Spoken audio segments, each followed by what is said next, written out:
Hello everyone, welcome back to Dark Knight Tales. Before we dive in, please show your support, give this video a like and be sure to subscribe and click the bell icon so you don't miss future videos. So let's get started. The first story. I had a disturbing conversation with my 7-year-old daughter. Dad, I saw a zombie.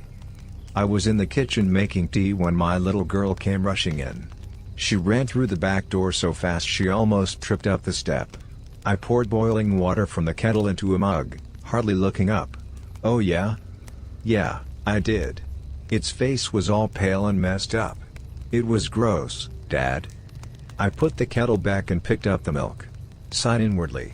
I really had to be more careful about what I watched on TV in the evening. Rosie has a habit of sneaking downstairs in the night, and last week she caught me watching The Walking Dead. Of all things, she's had zombies on the brain ever since. I keep telling her they're not real, but it doesn't seem to make a difference. Sweetheart, what did we say about zombies? I scooped the tea bag out of the mug and dumped it in the bin. I turned to look at Rosie. Her hair was windswept and her little cheeks were red, as if she'd been running. Sweetheart. I put on my best stern, Dad's not happy voice. I'm going to ask you a question, and I want you to be honest with me. Have you been playing along the path out back again? I didn't really need to ask the question, because I already knew the answer. Rosie is allowed to play in the garden on her own, and sometimes, if she asks us permission first, we let her ride her bike along the path at the back of our house. The one that runs past all the neighbors' back gardens. But that's all we allow her to do. This area is pretty safe, but these days you can never be too careful. There was a burglary a couple of roads over a few months back, and last year someone was mugged on the high street. Several years ago, a few towns over, a little boy even went missing. That was quite a long way away from here, of course, but it made national news for a few days until the search fizzled out. And it made a lot of parents more cautious. Rosie's getting older now, and she's an adventurous girl, but still, you have to have boundaries. And on a few occasions lately, Rosie's been crossing those boundaries. Riding her bike further than she should. Not coming in straight away when we call her. Sneaking out the back gate when she's only meant to be playing in the garden. As I watched Rosie now, I noticed her face growing redder. She looked away from me, down at the kitchen floor, and scuffed her feet. Dad, I only went a little way down, she said.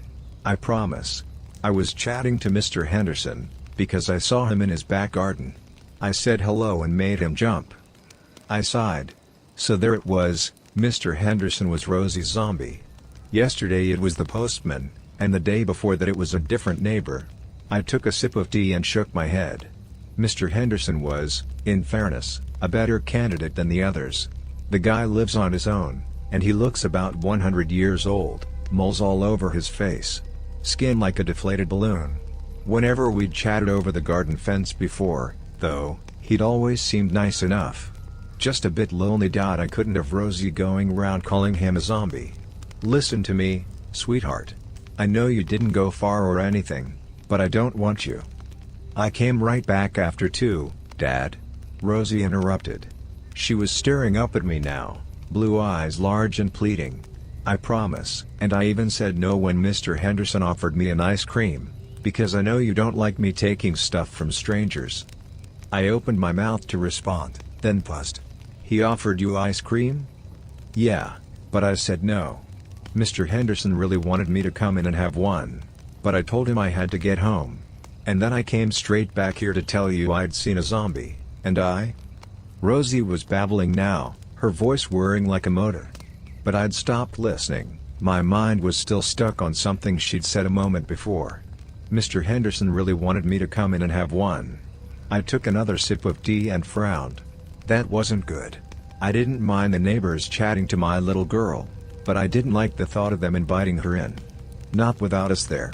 Not even if they were just kind, lonely old men. I made up my mind to go round and visit Mr. Henderson later, and to tell him that myself, kindly, of course, but firmly. In the end, though, I didn't get a chance. Because a few moments after I'd had the thought, Rosie said something else. Something that pushed everything else from my mind. and ended any idea I might have had about going over to Mr. Henderson's house. She said something that made me feel cold. "Daddy, please don't stop me playing in the garden. I promise I won't sneak out again. I don't want the zombie to get me."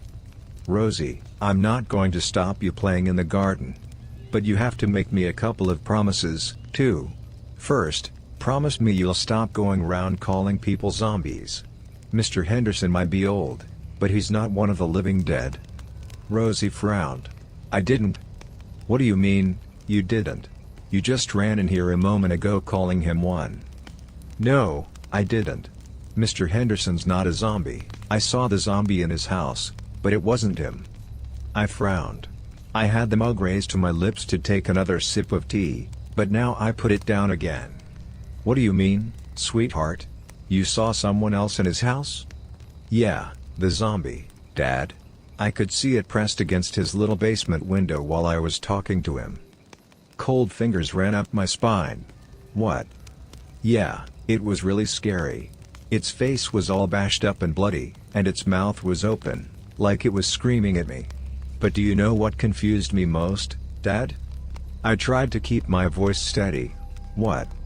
"Well, I didn't realize kids could be zombies, too. I thought it was only grown-ups. But I guess I must have been wrong, 'cause the one in Mr. Henderson's basement looked just like a little boy." The second story. There is something terrible roaming around the desert in Arizona. First, I don't have all the details. There's obviously a greater story here, a bigger picture, and I've only had a small glimpse of it. An experience which lasted for only a few short minutes, with the event constituting maybe 45 seconds. But I can't explain what happened in those 45 seconds, can't wrap my head around it, or reconcile it with what I know about the world and life, specifically the potential for life's development when not checked by some ever-present environmental stressor or predator. Life grown to horrifying, chaotic proportions.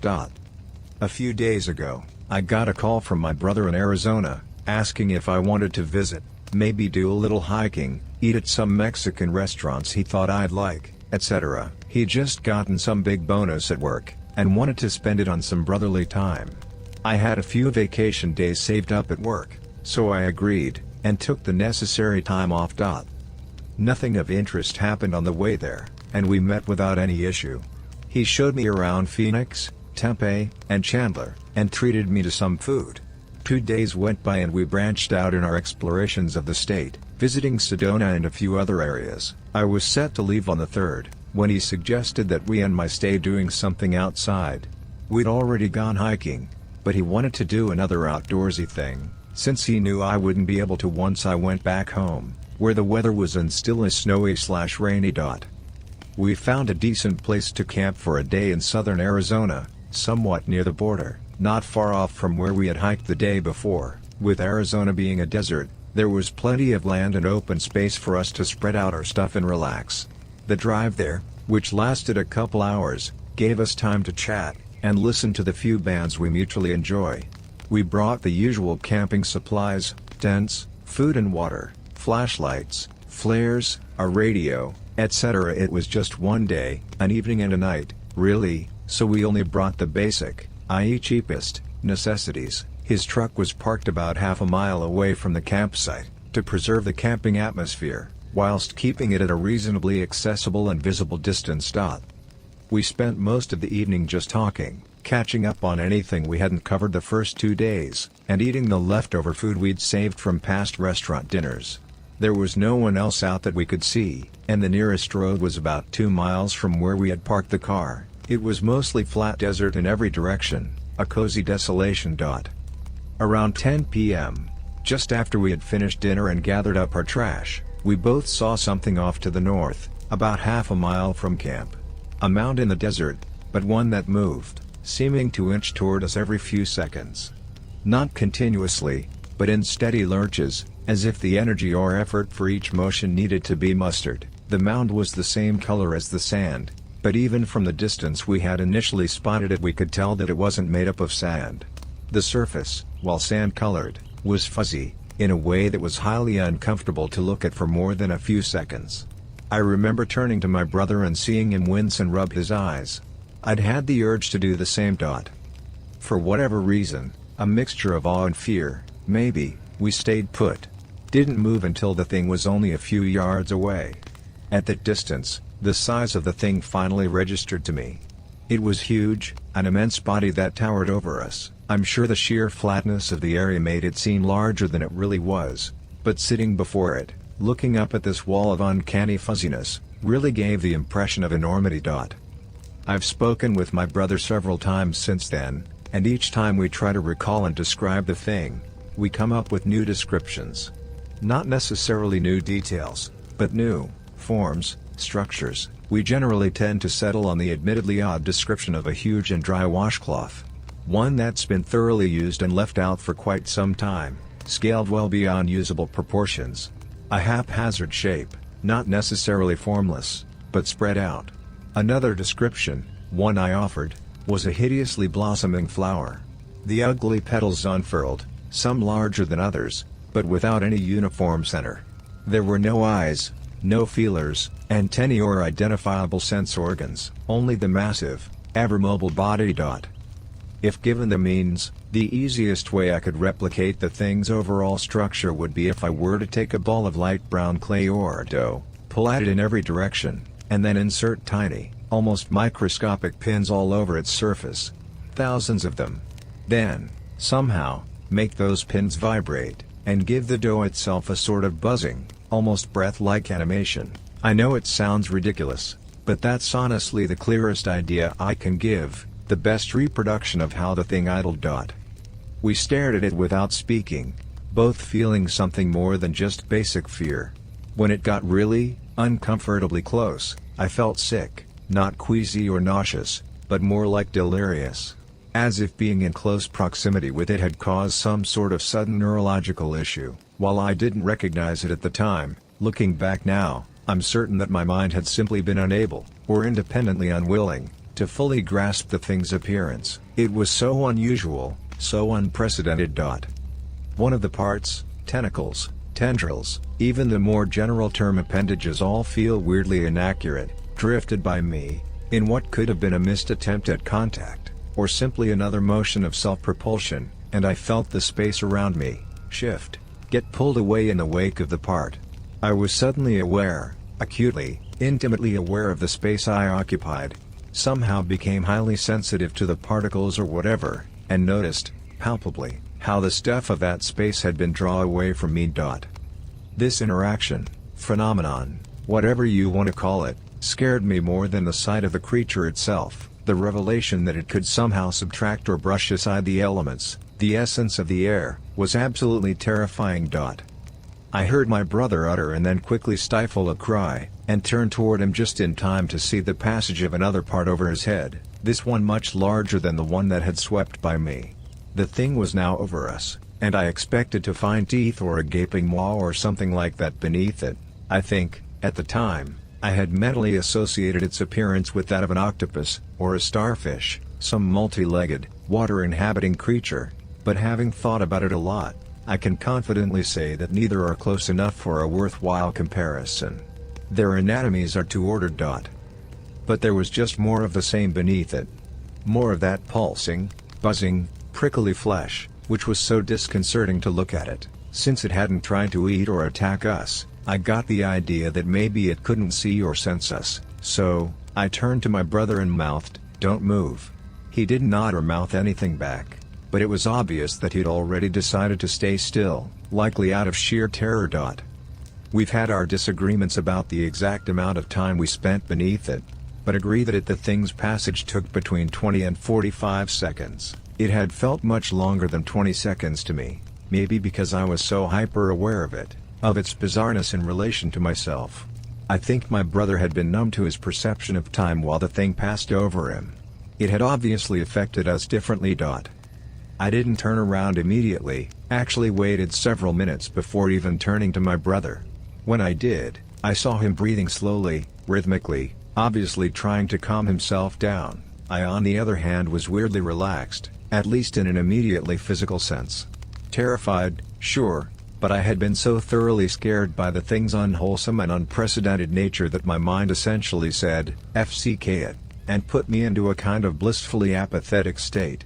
Like, why even worry? Why waste the effort of being hysterical, with something like that roaming around? Why run? You'll just die tired, etc. When we finally turned around, there was nothing to be seen. Just the same flat desert we had gazed upon earlier in the day. I saw the truck, just where we'd park it, and that was the only sizable thing in sight for miles. The sand before and behind was disturbed, as if something inordinately large had rolled, crawled, and swept by, all actions at once, but there were no droppings, no slime. Nothing to specifically, empirically attest to the creature's presence. We actually spent the rest night out there, speaking to one another only when we needed something, a bottle of water, a bag of jerky, etc. We'd brought a radio, but neither of us bothered to us it. I had my earphones, but didn't take them out or use my phone for anything. Having just witnessed something so profoundly weird, there wasn't anything on the internet that could have amused, entertained, or intrigued me. We both, for hours, sat in silence. I remember sleeping, but couldn't tell you if I dreamed. My brother never mentioned dreaming, on that night, either.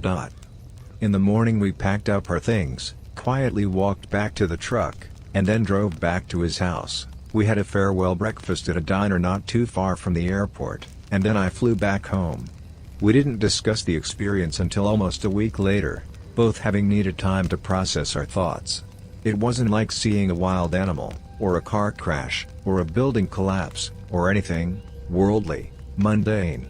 There was an element of the unreal to it, something beyond the natural order of the earth, and man's own creations, but at the same time, the thing had seemed so comfortable with our world, so relaxed and assured of its place among a planet of insects, wolves, starfish, and humans. I don't know what we saw, but I do. That's probably the last time I'll ever visit Arizona. The third story. I saw my first demon on the bus today. It followed me home. It was colder than the shady side of an iceberg. I shivered as the city bus lumbered its way toward me, sloshing and swaying along the snow-sodden street like a dinosaur in distress. I reveled in its warmth as soon as I stepped on. Immediately, something struck me as odd. A peculiar feeling swept over me, trickling down to the bottom of my boots. I wiped the fog from my glasses, then spotted a vacant seat at the back of the bus. It was the only seat available. I bumped my way through the bulky coated bodies, all the while feeling that something was dreadfully wrong. Then I saw it. The thing was gray-green, with heavy-set eyes dug deep into its football-shaped head. It was wearing a face mask, we all were, but I could still see its face, somehow. Its teeth were jagged like the remains of a bowl of Tostitos, lips like dental floss, almost non-existent, and zero nose whatsoever, as far as I could tell. Whatever this thing was, it wasn't human. I sat next to it. My stomach was tumbling like a dryer's final spin. My hands were shaking, and wouldn't stop. I pulled out my phone and pretended to scroll through social media.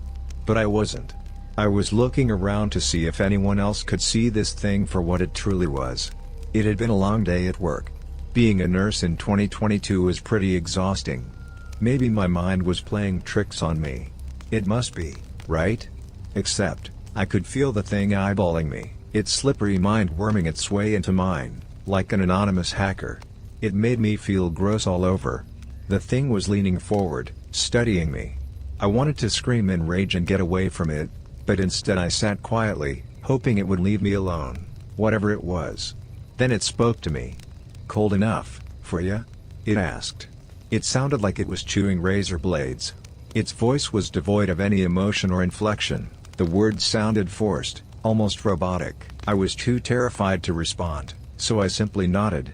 Meanwhile, my eyes darted across the busy bus, stopping at an old Italian lady, who was glaring at me. Her face suggested alarm. Her eyes told me she saw it too. This made me feel worse, but at least it reiterated what I already knew. I was sitting next to a demon. My ex-boyfriend would go on and on about these things. He says they're everywhere. He calls them lizard people and says they're running the world. I thought he was full of shit. I still do, To be honest, that's one of the reasons I broke up with him. Without realizing it, I was texting him. He's the only person I could tell. Heck, he's the only person who'd believe me. I had to shield my phone. The thing sitting next to me was trying to read my phone. I couldn't believe it. When it spoke again, I stifled my scream. "You're a nurse?" it asked, as if my scrubs didn't give this away. "Why yes," I said, staring out the window, praying for my stop to arrive, so I could get away from this monster. Unfortunately, the bus was crawling along King Street, hitting every stop along the way. I shifted in my seat. Even through my face mask, I could smell the thing. It smelled like pork chops, when you accidentally leave them out all weekend and the juices all turn bad and the flesh starts to rot. No wonder no one else sat next to it. Pooh, I considered standing up and moving away, but the bus was rammed full of people, with more people getting on at every stop. I had to tough it out. 6 more stops to go. The Italian woman found my eyes again. Intense energy was seething from her sharp, harrowing eyes. Her eyes went from me, to the monster, back to me, back to the monster. The Italian woman started speaking to me. Her voice was muddled due to her face mask, and she spoke Italian, so I couldn't make out what she was saying, except, "Diablo." That sent chills down my spine.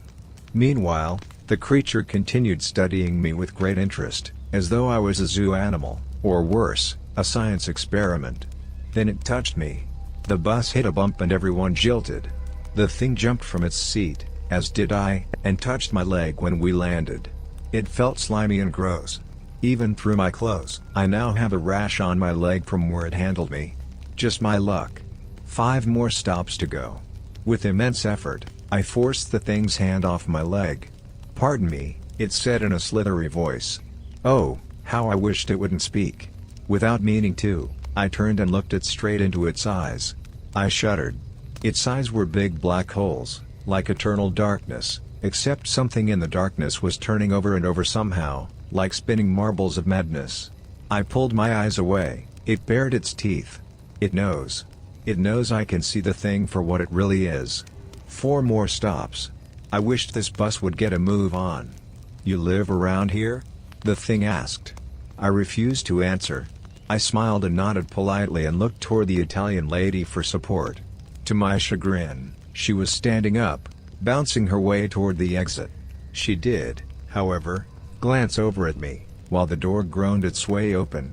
And to my surprise, she made the Ronnie James Dio devil horns while recited a mantra. The creature jolted, as though being struck with a hammer. The Italian lady ambled off the bus, shaking her head and muttering to herself as she went. I watched her get smaller and smaller as the bus rolled away. 3 more stops. "Weirdos everywhere," the demon thing said to me, its voice raising every hair on my body. Oh, how I wished it would shut its mouth. Its oval, toothy mouth. I was getting carsick. 2 more stops. The bus lumbered languidly along the slippery road. By now, my heart was threatening to leap out of my chest. Meanwhile, the thing next to me wouldn't shut up. "You take this bus often?" The more it tried to sound casual, the more I wanted to stick plugs in my ears. Worse, the thing was shimmering, as though projecting a fake hologram over its true form. I wondered what it looked like to everyone else. Everyone, that is, except the Italian lady. I hated it. "Oh, you know," was all I could say. My voice sounded far away, like a voice in a scary dream. 1 more stop. With my heart leaping from my chest and tears threatening to rain down my cheeks, I pushed the request stop button. Nothing happened. For a moment, I was consumed with panic. Then I realized someone else had beaten me to it. With incredible effort, I forced myself to stand, then I beelined to the exit, pushing my way through the crowd.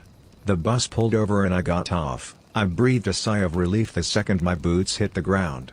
That is, until what happened next. The demon thing got off the bus as well. I shrieked. Instinct took over. I put my head down and started walking home, not bothering to look over my shoulder, seeing if it was following me. I already knew it was. I could hear it, crunching along the snow-clad sidewalk. I walked.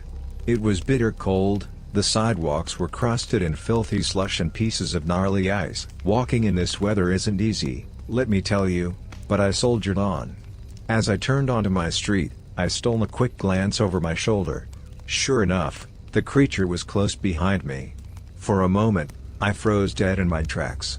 Then, I picked up the pace and hurried toward my duplex and clumsily opened the door with shaky movements. As I was shutting the door, I saw it skulking me from across the street, wrapped in its warm winter coat and hat. I had to look away. The thing was revolting. Once inside my home, I tore off my coat and mittens and went for my phone. My ex texted back. He was more than intrigued. Apparently, he's been seeing these lizard people around town for more than a month. I called him and we spoke for several minutes. He said he would stop by and have a look. That was over an hour ago. I haven't heard back from him. But the demon is still lurking outside my home. It's being creepy. It'll pace up and down the sidewalk, then stop directly in front of my house and stare. Then it'll walk away, only to return 10 minutes later and do the same thing again. It must be completely deranged, because it is downright freezing outside. I don't know what I'm going to do. I guess I'll finish this report in the morning. If I'm still alive, that is. Oh, I wish my ex was here with me. At least he's checking up on it. I hope. At some point in the night, the creature fled back to whatever hell it came from. Phew. Sleep came soon thereafter. I dreamed of monsters. When I awoke, my mind was quick to tell me how I'd imagined that thing on the bus. The demon. No rational, level-headed, hard-working person like myself would accept this to be true. Obviously. It's time to get ready for work. Before venturing out into the frigid February morning, I filled my thermos with piping hot coffee, as I always do. All the while, my mind wouldn't let go of the demon thing on the bus, the creature that followed me home. I peeked out my window, just in case. It was back. It was watching me. I ran to the washroom and regurgitated some toast and marmalade. It wasn't pretty, I'm not gonna lie. So, I'm putting this story out there in case something happens to me. I haven't heard back from my ex, which is weird. He was totally intrigued. What happened to him? I don't know. What I do know is this. A demon followed me home, and it's waiting for me. There's no way in hell I'm walking out that door. No way. I'll call in sick today. Then what? I'll call an Uber tomorrow. Then what? I don't know. I'll leave you with this. If someone tells you they saw something strange and unusual, listen to them. Because up until yesterday, I thought such things were hogwash. Now, I do not. When it's quiet, I can hear it whispering to me through the walls, directly into the attics of my mind. It's getting louder. Its words sound like madness. Maybe staying home is a bad idea. I honestly don't know what to do. If you don't hear back from me, send help. And remember, trust your eyes. There are monsters among us. We are not alone. If you made it to the end of the video, thanks for watching. Don't forget to like, subscribe and share, and we will see you in the next video.